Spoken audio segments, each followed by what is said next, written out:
Everybody, welcome to the best corner of the worst community in all of the internet, that being the MMA community, and that being the blue corner. Today, I am joined by Hendrix. I got sent to a land down under. What's good, everyone? Oh, and by Isaiah, aka Re-Rack Your Weights. Oh, thanks for having me. Oh, Sorry. Taking a nap, I'm kind of old. mm, Almost 35, actually. oh. So, for those of you who don't know, Isaiah has been a proponent of the 35 statistic, in which lightweights and under have never won a title fight if they're 35. So he's feeling pretty good today. Very good, very good. They remain winless at lightweight and under. 2-23 now for welterweight and under. It's a good day. Oh yeah. And the two are Tyron, right? Two are Tyron Woodley. One of them was against someone who was also older than 35, being Damian Maia. The only person younger that has suffered defeat to a 35-year-old was Darren Till. Just how bad is Imagine Darren Till? just how bad I was just about to say. Just how bad is Darren Till? He's, that's rough, man. Yeah. I think so. Okay, let's go. Let's just jump into the main event because people want to hear about. Do you guys think that Volk's chin was compromised? I don't think it's as bad as people are saying it is. I don't think his chin is completely gone. I think he can still take hits. He was taking some shots from Ilya in the first round even, but Ilya just landed that one clean one. And I think Ilya's power is as good as, if not a lot harder than people initially thought. And I agree with everything Isaiah said, and it's just like I think if Ilya lands that shot on anyone, the same result happens, except for maybe Max, but that's yet to be seen. I think he looked pretty much how Volk normally looks in the first round. He looked as fast. He looked like he wasn't really that compromised normally. And I don't know. I think it just came down to the fact Ilya hits like a truck. He landed perfectly. But who knows? We'll see as Volk's career continues if he's been fully compromised or not. Mm-hmm. I think that his chin is compromised. That's my opinion. Now, I don't know that would have made a difference. But when you look at the fact that he got dropped once by Chad Mendez, and that's it, until the Islam head kick, and then he gets punched by the first clean shot and gets knocked out like that, it would be different if he gets hit and he does a chicken dance for a second and kind of falls over. But he fell like a ton of bricks in one shot, and that's just something I've just never seen out of Volk. You know what I mean? It was just, and so I know that Ilya hits hard, but I have to think that it played a factor on some level. Yeah, I think it definitely did, but I think with some time off, maybe he can recover. Maybe his chin won't be as bad. I'm not sure exactly how that works, if time off will be enough, but we've seen it. One time I've seen it in combat sports is with Pacquiao. He got knocked out by Marquez and then came back, and I don't think he ever got finished again after that. And he had a lot of fights after that. And he took like a year off after the Marquez fight, which is something I've always heard ever since then, is that fighters should take a year off after they get brutally KO'd like that. And so maybe Volk can do the same thing. Yeah, Wonder Boy too. Was who was Wonder Boys against? Pettis? Yeah. Pettis. Yeah, he got knocked out bad against Pettis and then just kind of took some time off, and his chin looks good against Kevin Holland. You know what I mean? Yeah.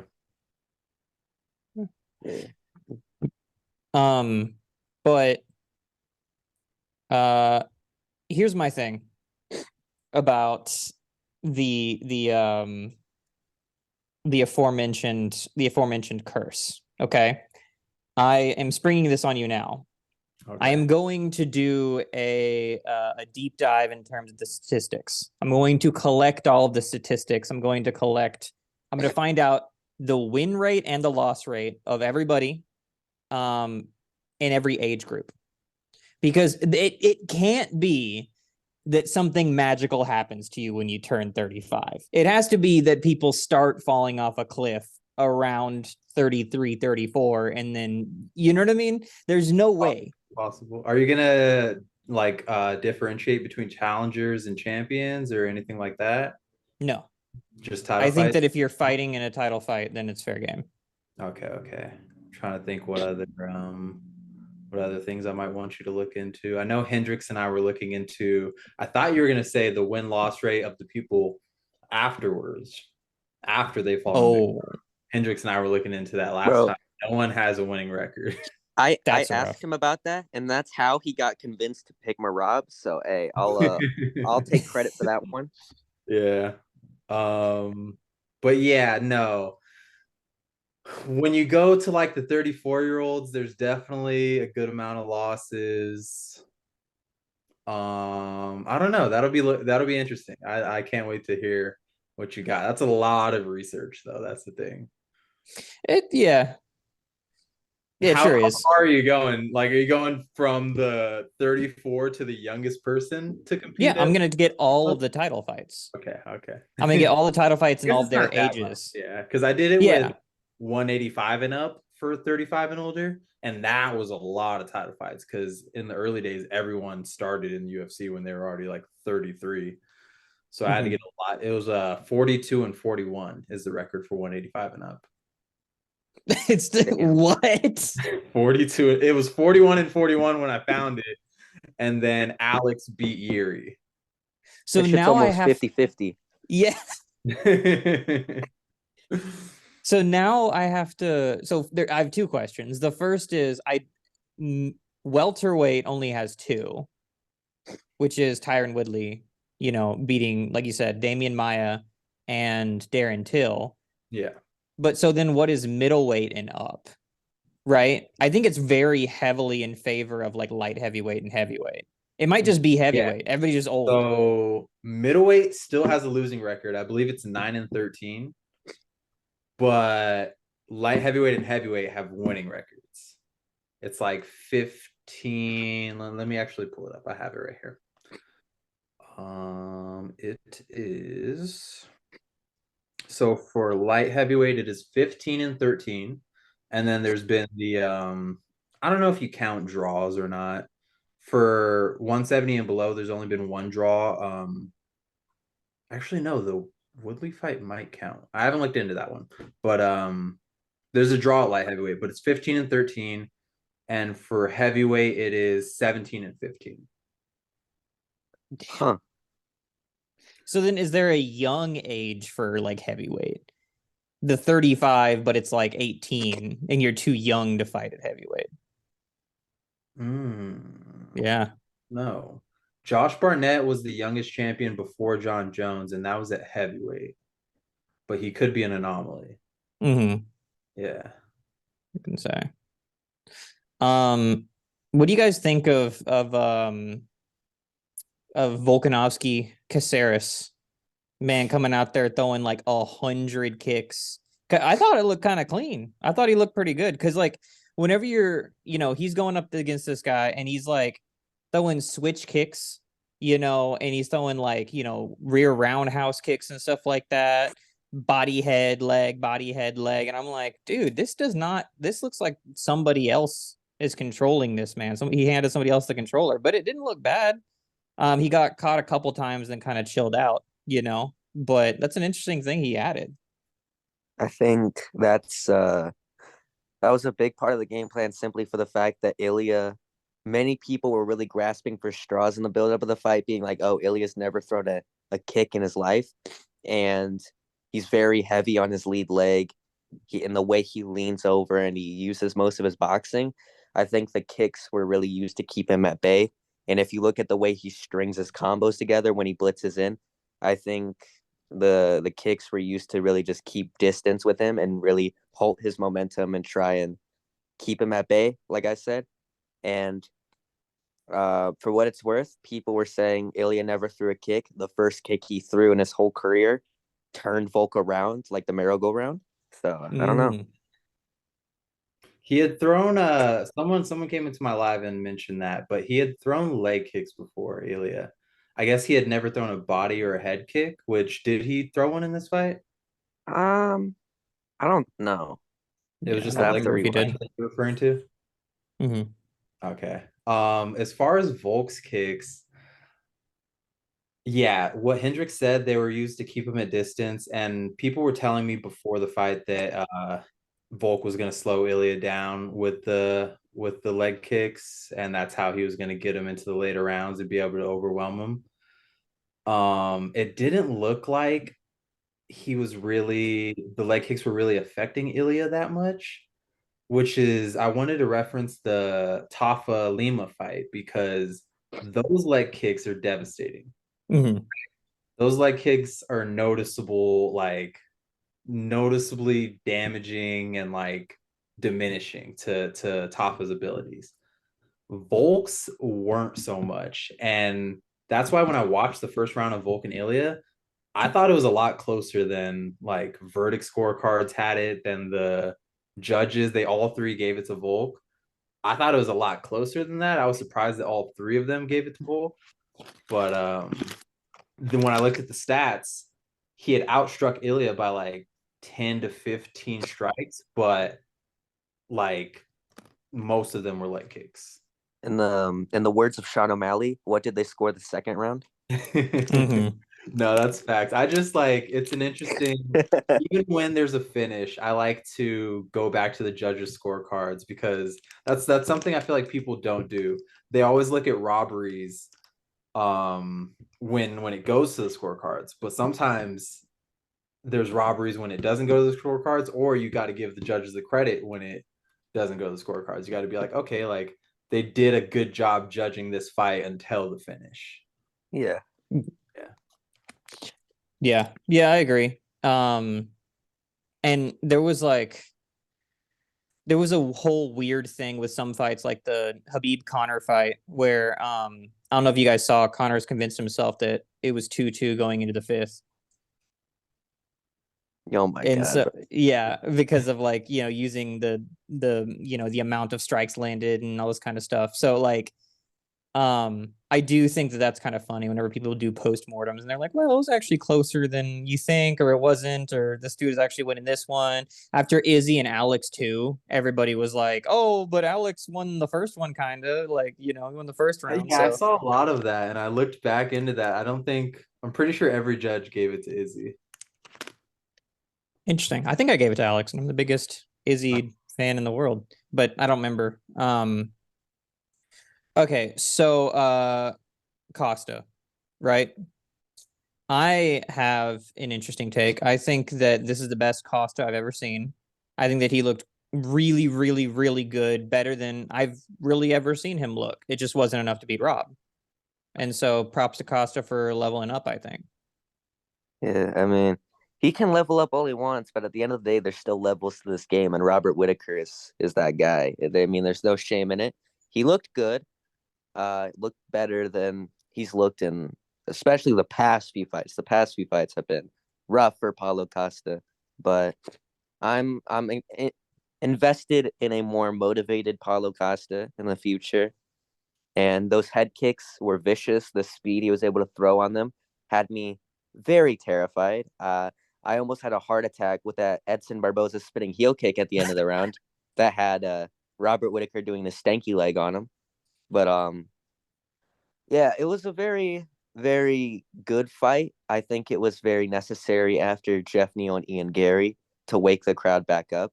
And I'm not quite sure if this is a reform of Whitaker, if Whitaker's back to his old ways, or if maybe Drickus was just that good, or I'm not quite sure what to make of his performance, but I am glad Robert Whitaker was able to seemingly keep everything right. He was defensively sound the whole fight. His head movement was on point.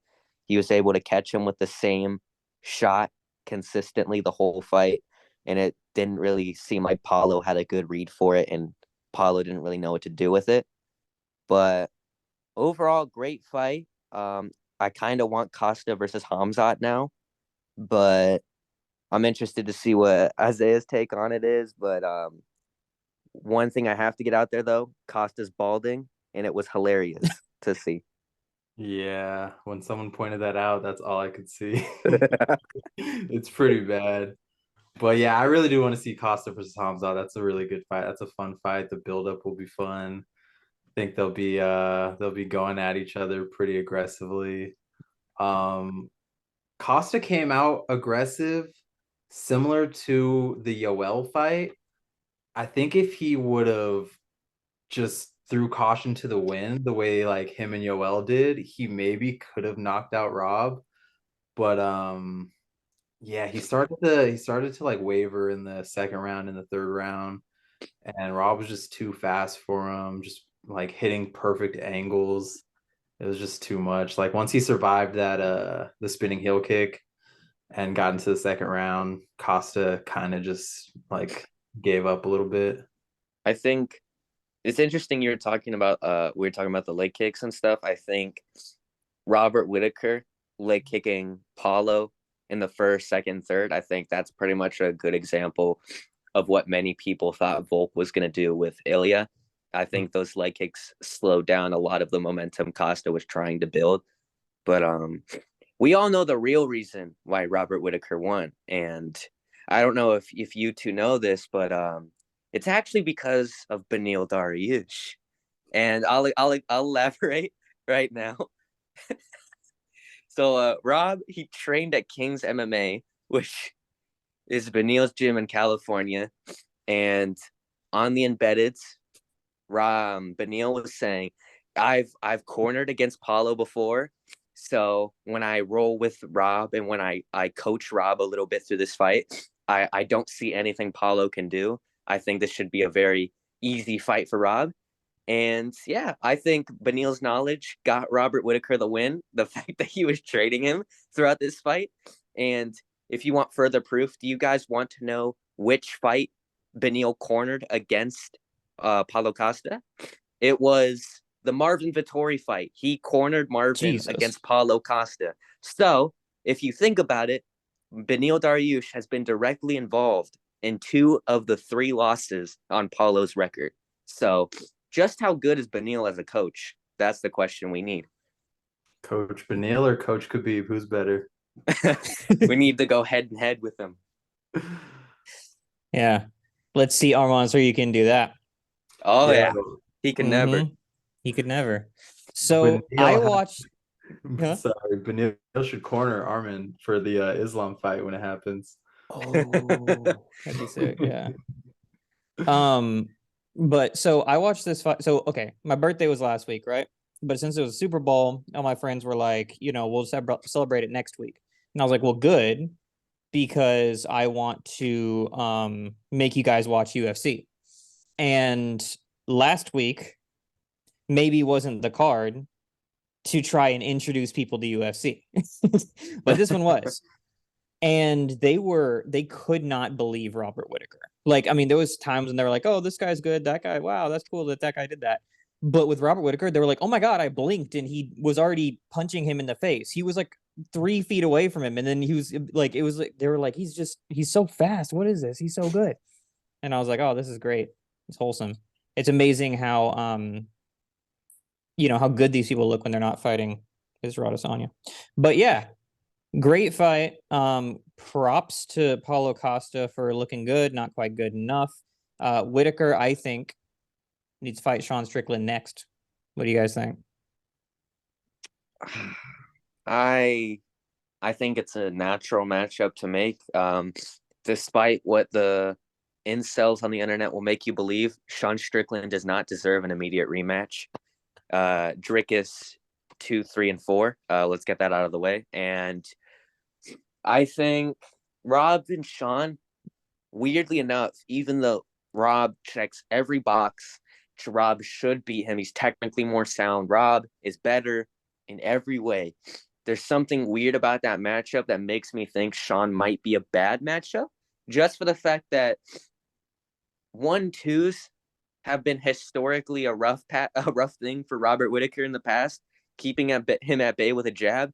I mean, we even saw it in the Paulo fight, like them jabs were cooking him a little bit. And I think that 1-2 head kick, it's not going to work when the dude just slaps your kick out of the way. I think Rob should win by all means. When he mixes in the grappling, mixes in the leg kicks, mixes in everything, he should pretty comfortably beat Sean. But there's something really weird about that matchup that has me believe maybe Sean might just land the perfect jab cross on him, but I don't know. Sean beat Izzy in Australia, correct? Yeah. It would be pretty good business to have Rob versus Sean in Australia. Co-main event, maybe do 5 rounds. I know Australia loved him that weekend, so then you got Rob as well. I think that'd be pretty good business. I don't know who I would pick to win. I think I'd pick Rob, just like initial thoughts.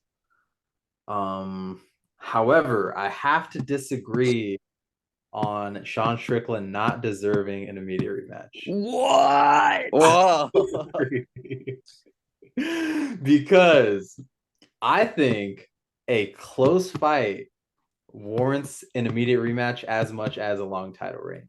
If you have both, that's obviously the best like outcome to try to get a immediate rematch. But I think a close fight, you can make an immediate rematch, even if there's 0 title defenses. You can make one, but there's people that deserve it more.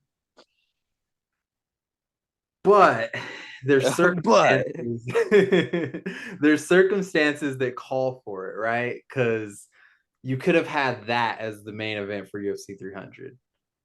And people would, if you had that as the main event or that as the co-main with Alex and Jamal, people would not be upset.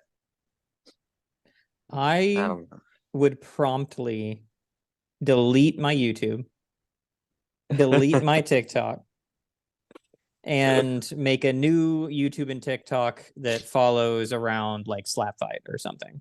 If it was a co-main to Jamal and Alex? If it was a co-main, no. If it's co-main, okay. I would maybe just my YouTube. Maybe just YouTube. And Isaiah, I think you underestimate how stupid fans are. Because people are complaining about Jamal Hill and Alex Pereira being the main event of UFC 300. So yeah, maybe I shouldn't have said main event, but well, think about it though. Those fans are probably Sean Strickland fans. You're probably right. If you're gonna start caving to Sean Strickland fans, I don't know what to tell you. If you want Sean Strickland fans to, that's the prisoners running the asylum, you know? Yeah, that's true. That's no, like adding both of these fights, adding Jamal and Alex and Sean DDP, and it's such a quick turnaround for both Sean and DDP that it's not really holding up the division. You've got that's Izzy fair. I see what you mean. Yeah, like a 2-2 record. Whitaker barely just got another win. Hamzat doesn't really deserve a shot. You still kind of got to figure things out. Jared Cannonier. If Izzy's available, there's Jared Cannonier. That's true.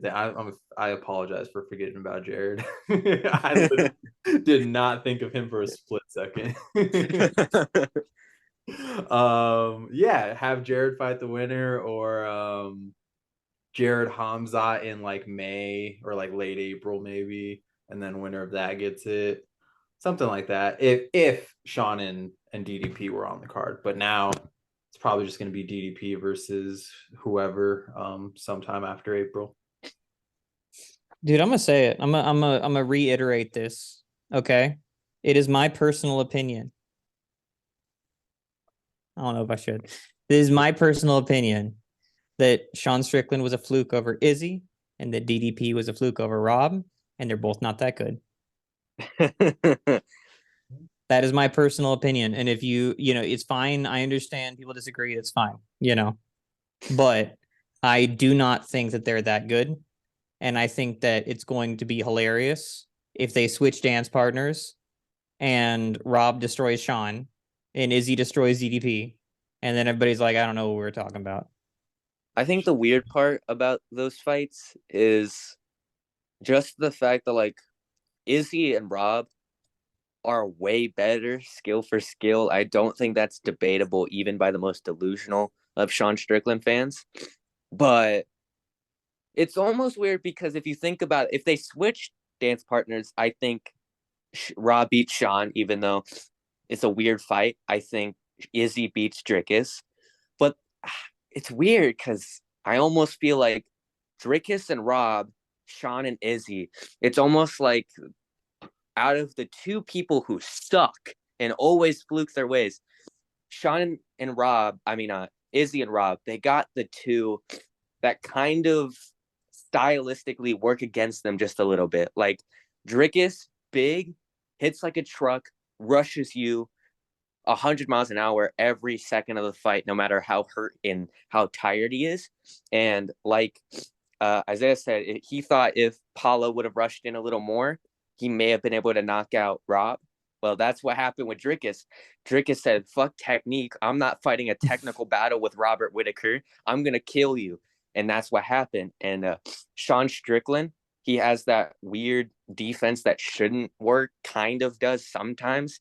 And he fought a guy who always is on the back foot and is always willing to play counter shot. And that's not how you fight Sean Strickland. That's how he wants you to fight.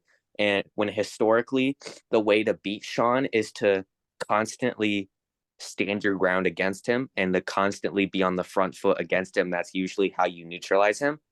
And I feel like if you really think about it, like Drickus is a much better matchup for Izzy because of his defense, because Drickus is more susceptible to the counter shot type of style. And Robert Whitaker is willing to stand his ground majority of the time. So I think that works better against a guy like Sean. I think Sean, Rob, and Izzy are better. But like I said, I just think stylistically they got the two weird matchups for them, and we saw that in the losses. Yeah, it's a good thing that happened, though. It's been having to deal with Sean fans hasn't been fun, but like this whole little intermission between Izzy and Rob has been a good thing for the division. Mm-hmm. Because now Izzy and Rob 3 may make sense. If Izzy beats DDP, Rob beats Sean, it may make sense. Or I don't know, you might be getting some Izzy rematches regardless. Because what if Jared beats Hamza and then Rob beats Sean? Then what do you do if Izzy's the champ again? Yeah, you need one. Jared Rob. So that's why I think this was a good thing, because we're getting back to that if Izzy does get his belt back. Mm-hmm. Yeah. I think that like another thing though about, and I know that we're all the way talking back into, but like into the past middleweight division, but like I think that Sean Strickland, he lands like these one little pot shots and then brings his hands right back. Like he doesn't really try and like, you know, like he doesn't have like long combinations and stuff like that. And if you look at Izzy, every time somebody unleashes a long combination, they get clipped really, really hard. And like all of his like crazy knockouts, except for Costa, come from people that are trying to do all kinds of shit that takes like a lot of time. You know what I mean? And like some people, like whenever they feel comfortable just throwing like long combinations because the other person is just going to cover up and try to wait it out. And they've never faced somebody who in the middle of them throwing a bunch of stuff, something's coming back at them that's perfectly timed. Like they're just not used to that. And they get hit by Izzy and they're like, whoa, what was that? And so that's why I feel like he could counter Dracus really well, but Sean, not necessarily. It's like, oh, let me counter this. And then Sean just goes, and it's like, what are you going to do? Like, you're going to counter that? Like, how? You know, there's not enough time, you know, and it didn't even do that much to you. But meanwhile, Rob moving in and out like a Roomba, you know, is going to be able to like circle pretty effectively, but still be able to come in on his own terms. His entries are going to be really, really good against Sean. I know maybe that he's like, because of the Drickus thing, everybody's like, oh, all you have to do is throw like 1-2s when he's coming at you. But it's easier said than done, and his head is always in weird spots when he comes in. Yeah, the Roomba analogy is perfect. Yeah, he just slides in and out. As far as like people's chins too, we were talking about Islam's chin or Volk's chin being compromised after the Islam fight. A lot of people were thinking that Rob's chin, he's been dropped a lot regardless, but the fact that he survived that kick from Costa, like, I don't know, you gotta give him credit for I that. think the people who are worried about his chin just now just haven't watched Robert Whitaker fight at all. Like, watch the Jared fight, watch the Darren Till fight, watch the Kelvin fight, watch the Izzy fights, watch basically any fight in this man's catalog. This dude always, the story behind him is he'll get dropped early on, then rally up in the later rounds and win a decision. That's basically how he always goes. He Mhm. didn't happen to like do that against DDP, so people thought he was done since it's his Mhm. most recent fight. Yeah.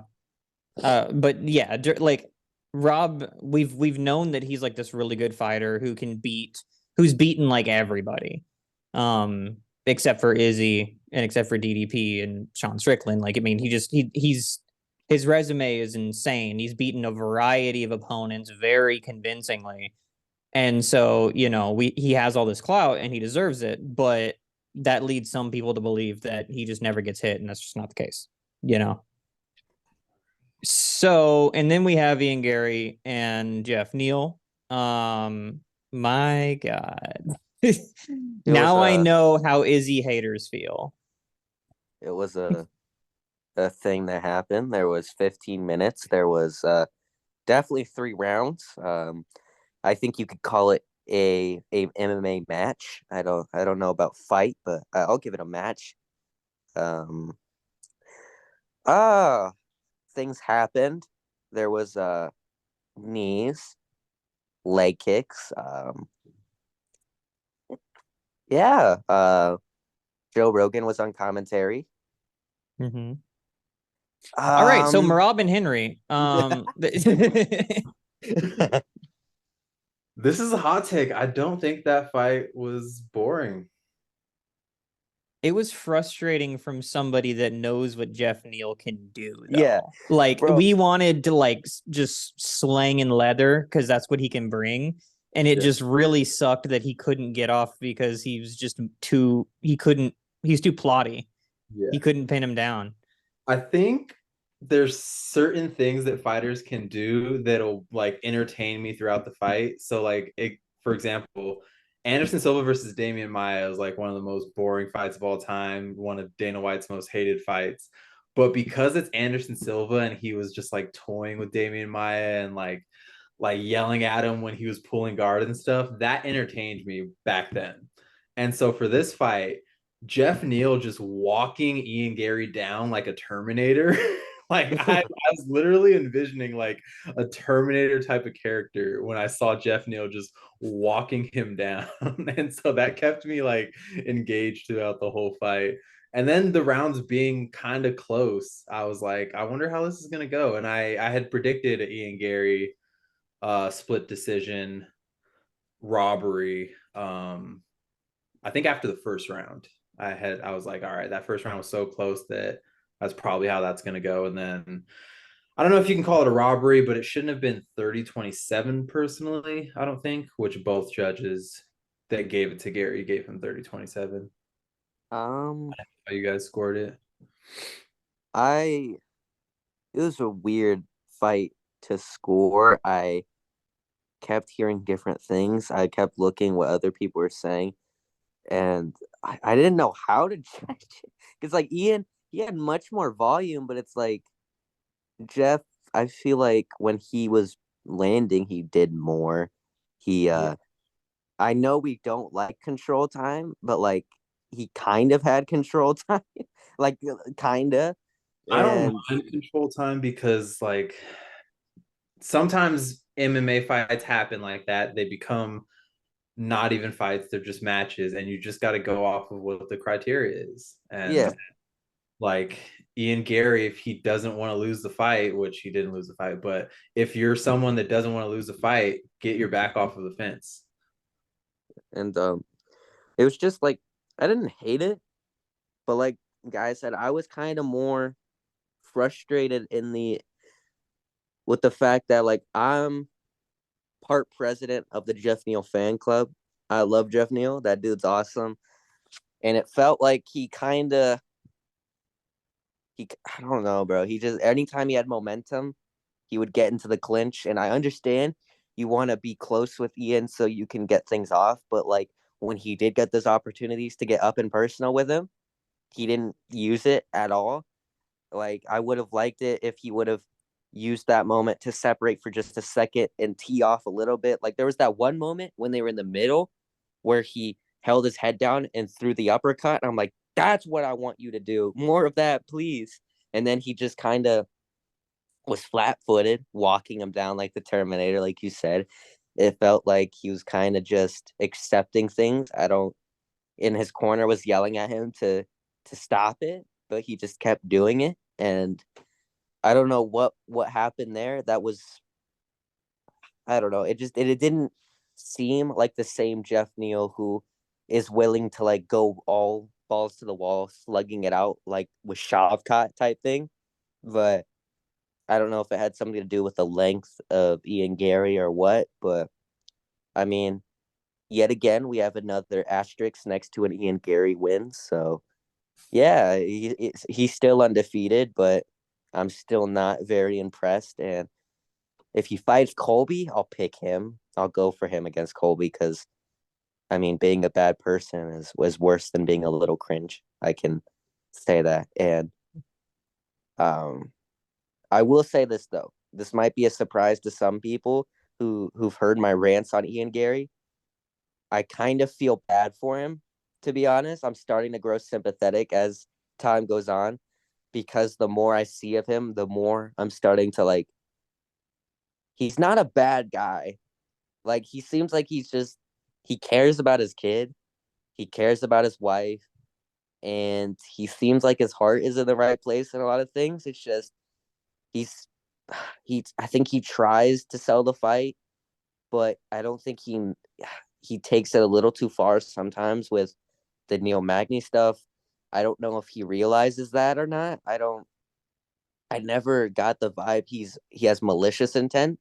It's just he went about it wrong.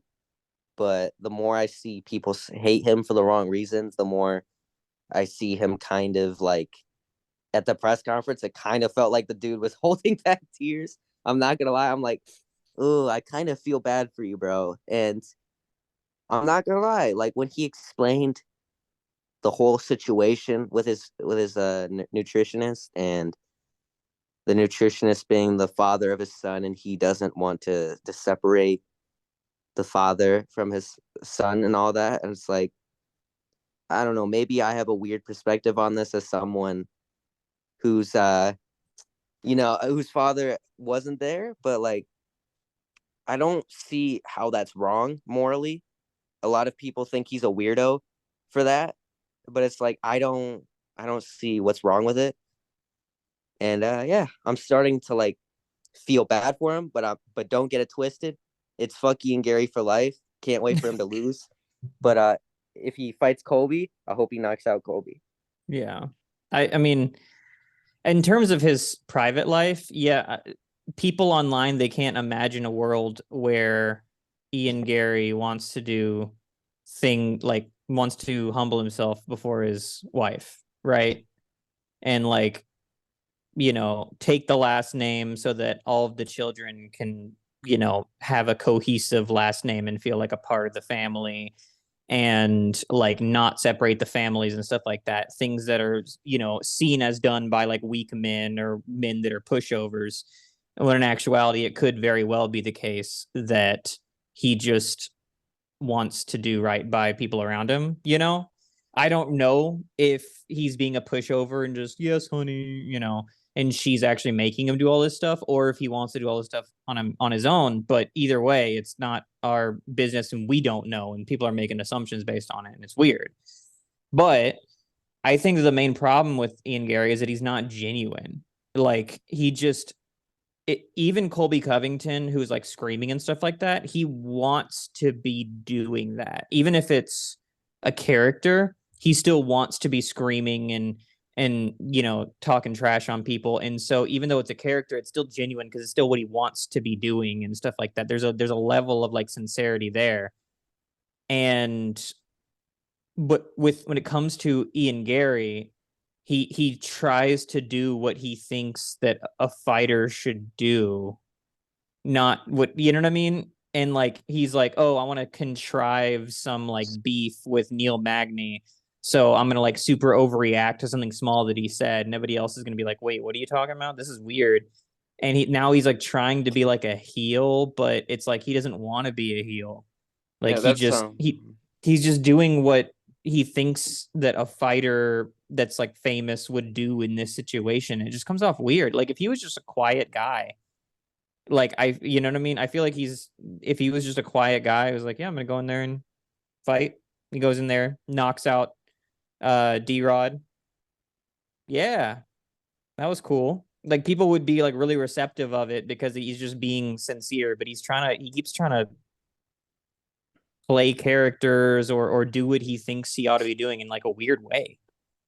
I do agree with that. That's the main reason why I grew to not like him a little bit, was the fact that the dude, he feels like he wants to be a Connor type of thing where he's talking trash, selling fights, being this bigger than life personality.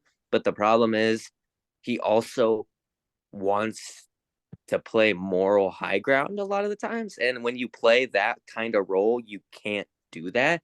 Because the thing with Connor, he's willing to stoop to any blow. That man does not care. That dude, like, it sucks to say this, but it's hard to have that kind of character and not be an asshole. Because you, like Connor, he's a dick. And that's why the character works. It's sincere to him. Colby, I don't care what anyone says, he is an asshole, and it's sincere to him. But Ian, I get the feeling he doesn't like he's not, I don't get the feeling he actually like wants to do it, but he thinks he has to, like you said. I think it's a little weird and it feels unauthentic. And that's the problem I've always had. It's just the one thing that has weirded me out is the fact that people don't like him for the wrong reasons, you know? Yeah. I think one of the issues is he's taken direct quotes from Connor. And I was thinking, like, has Colby, we do see Colby and Chael comparisons, but I don't think Colby has ever taken a direct quote from Chael. Like he didn't hop on the mic and say, Kamaru Usman, you absolutely suck. whereas Ian Gary has taken direct quotes. We're not here to take part, we're here to take over. It's understandable. Like Connor was talking about the Irish people, you're Irish. Like it's a good reference too. It's a good callback. But the whole like you'll do what you're told, like stuff like that. Now you're just stealing Connor's stealing what comes naturally to Connor that doesn't come naturally to you. And that's part of why people call him a Connor copycat. And yeah, it's just, as you guys both said, it's just not natural. Yeah. But like I said, sometimes you got to do stuff for your old lady, and people don't like that. In fact, here's an example. I got an example for you right here. Look at this.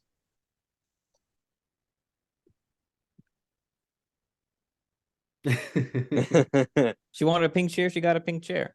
You know what I'm saying? Even though she's not the one with the podcast. No.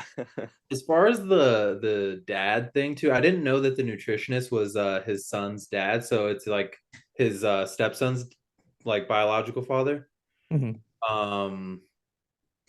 There's like, when you like dive into the whole red pill community, they teach that things are supposed to be like just one way, like one uniform way. Like women can't have a high body count. Women, they can't have kids or else they're like used good, blah blah blah blah blah. And so when when a woman does have a kid and like you want her and the baby's father to have a good relationship because that's now your son as well, that whole red pill community flips out and Mm-hmm. they can't see it any other way. They don't understand there's a whole spectrum, there's a whole web of relationships that like exist on the planet. And it's not just like I'm a high value man, I'm gonna find this high value woman with a low body count and no kids, and she's gonna stay home and cook for me. They don't understand that there's like way more intricacies to everything. Yeah. And Nobody that's spending that much time in red pill like has a good healthy relationship or has ever experienced what it's like to be in one, or else Yeah. they'd have a different perspective, you know. bro, and I'm gonna say it right now. I've never ever understood the whole problem with the last name thing. That's the thing that's like, that was when I started to realize, wait a minute, I don't like this guy for way different reasons. You guys don't. Like people start bringing up he took his wife's last name. He's such a cuck. I'm like, who cares? Bro, Like honestly, I live by the idea, if you're gonna take someone's last name, which people forget, you also don't have to take someone's last name in a marriage, but whatever. If you're gonna take someone's last name, take the one that's cooler. That's what you should Machado, do. dude. Machado. yeah. I honestly Like if it thought was Frank, Machado. that'd be one thing. It's Machado, dude. It's Machado, dog. I would take that right now. I Yeah, want to be especially as Machado. a fighter, I thought she was Yeah. related to John Jock Machado. And I thought he married into that family. I was like, hell yeah. Hmm. He was like, I'm doing it for my wife. My wife wants me to do it. And on his own, he's like, Machado. I like the sound of Machado. it. Caesar It's like, Gracie, the Gracie that is he's Nick and Nate's coach, Nick and Nate Diaz's coach. I believe it's him. He isn't an actual Gracie. He married into the Gracie family. Huh. bro. And I want to say he took the Gracie last name too because it's the Gracie last name. It's like, That's fire. come on, bro. If you have the chance, like, If I'm married into the Gracie family right now, my last name's already Gray. Let's make it Gracie. let's make it Gray Gracie, baby. It's That's sick. like imagine this. You're dating Nate Diaz has a daughter. You're dating her, and then Dude, no. you get married. Are you taking the last name? Like, if you're gonna be like, yo, I'm a Diaz, yeah, baby, of course. I'm a Diaz brother. I'm a Diaz brother. Oh, I'm moving to Stockton. Mhm. You just see Isaiah just talking like them now from now on. I'm not Good, supplied, man. You motherfucker. see me in the background with the hoodie on. Yeah. I'm gonna be in those memes. Those come outside, we won't jump you. Yeah. Okay. Marab Henry, boy, dude. Oh, I Bro, got that was so much dopamine from that fight. my main event personally. I was going crazy throughout that fight. That fight was great. Okay, wait, Bro. no. Hold on. Mark Zuckerberg, right? Mark Zuckerberg is a fake fan because he would have given Volk like stem cells or something in his brain. He would have used his resources to like put a chip in his brain or something to help his chin. So Mark Zuckerberg, I know you're watching this. You're a fake fan, or else you would have helped out your boy Volk with some like cyborg brain or something like that. But anyway, sorry. What were you saying, Hendrix? You should have seen me. People thought I was crazy, the people I was watching the fight with, because I kept screaming, "That's why he's the GOAT! That's the new champion! Oh my god!" Real quick, what's their relationship, Mark Zuckerberg and Zolk? Why did he walk him out?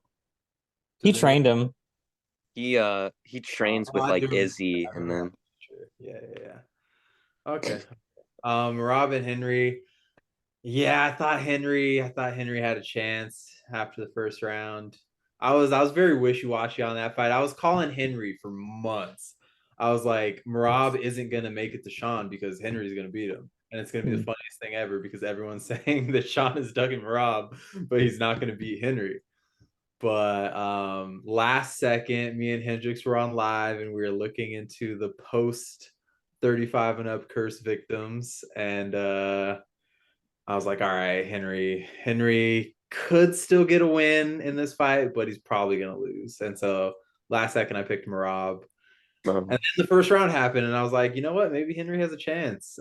So all the way up until the end of the first, I was very wishy-washy, and then Henry did not have a chance the second or the third.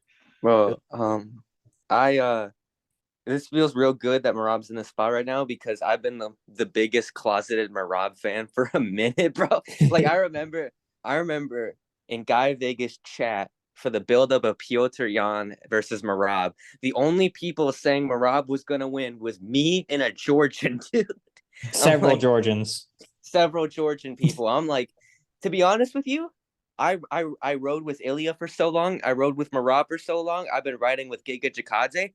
Give me the honorary Georgian citizenship at this point. Yeah, Make it happen. Got to put the absolutely. tag in your bios. But I will say I think the coldest thing I've ever seen in the history of fighting is popping a squat, putting someone in a choke, looking up and talking shit with a billionaire. That might be the hardest thing I've ever seen. Yeah. That was, I mean, he got hit real hard in round one.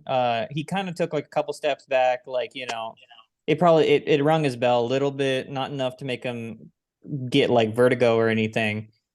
Um, and that was nice. Other than that, I mean, it was a one-man show, and that's so crazy because like I both Marab and Aljo both said that Aljo wins this whenever they spar. And so I've always been like, okay, Aljo is the better out of the two of them. I don't think so anymore, man. I just that's I mean, Aljo didn't do him like that. And he got like a Cito with cobwebs on him. You know what I mean? Yeah, I And like think this is Cito at the turning point of his career. If he loses this one, he's gone. And like he just had nothing. I think a good comparison, and I'll elaborate on it, is Islam and Habib. I think Islam is Aljo, Habib is Marab for the fact that skill for skill, Islam's better. He has more tools in the arsenal. He is more well rounded. He should be better. But Habib is just a relentless animal. He has every physical advantage. And sometimes in a fight, it comes down to that. He's stronger, better cardio. He has a crazy chin, great recovery. And he's just, again, relentless. And that's Marab to a T. This man is a robot. He doesn't get tired. He doesn't slow down. He only gets better as the fight progresses. And he's going to be in your face 24/7. And there's very few people who can handle that type of thing. And I think the scariest part about Marab is he's getting better, which to be that good and to still improve is terrifying because like even in the Jan fight, that was him getting better. He took a step and evolved. And we were like, yo, this dude, next champion at Bantamweight, this dude's going to be relentless, blah, blah, blah, blah. He goes out there and he gets better again and tops that performance against Henry Cejudo, who like Jesus Christ, he took that man down in the center of the octagon. That's something not even Aljo could do. He had to at least be against the cage for it. And I think I it's terrifying if you're a guy like Sean O'Malley because this guy hasn't hit his peak yet, it looks like. And his striking's getting better. That was always a critique on him was his striking, but he came out there with spinning heel kicks and he was going crazy with some of the jabs and everything. Like he's getting better on the feet. His grappling is already extremely, extremely good. You're not gonna outdog him ever, and I don't know which bantamweight is gonna stop this man. I don't know if there is any at the moment. I think if Sean O'Malley can get away with as many cage grabs as Henry Cejudo got away with, I think he can beat him. Oh, and you know the Alex Pereira stat, Isaiah, about how many champions he beat? Well, how's Marab on the GOAT conversation? Because in his last 3 fights, he's beaten 3 former champions: Jose Aldo, Peter Yan, and Henry Cejudo. He's higher than Charles Oliveira, who's beaten He's 0. And that's across 3 weight classes too. yeah. Think about that. Okay, guys, it was a great night of fights. It's so good to finally experience the first pay-per-view of 2024, man. The first one. This was the first one. This was UFC 298. No pay-per-view came before this year. And it was great. It didn't. I'm glad there wasn't like they didn't do what they normally do and put a mid pay-per-view earlier this year. So I'm excited. This was great. 299 right around the corner. 300 right around the corner. In a week, we're going to be putting out a UFC 300 breakdown because we now have all the fights. So, Hendrix, where can people find you? You can find me on TikTok, Twitter, YouTube, and Instagram, all at CEO.Hendrix. Actually, Instagram is Hendrix Fate. Everything will be linked below. Technically, I'm on a little break from TikTok until 299, but you can still follow me for when I start posting again. But yeah, that's pretty much it. Okay, Isaiah, where can people find you? You can find me on TikTok at Re-Rack Your Weights. I'm thinking about changing my Instagram to at Old Man Isaiah, but we'll see. Haven't decided, but just TikTok for now. Re-Rack Your Weights. All right, until next time. Peace.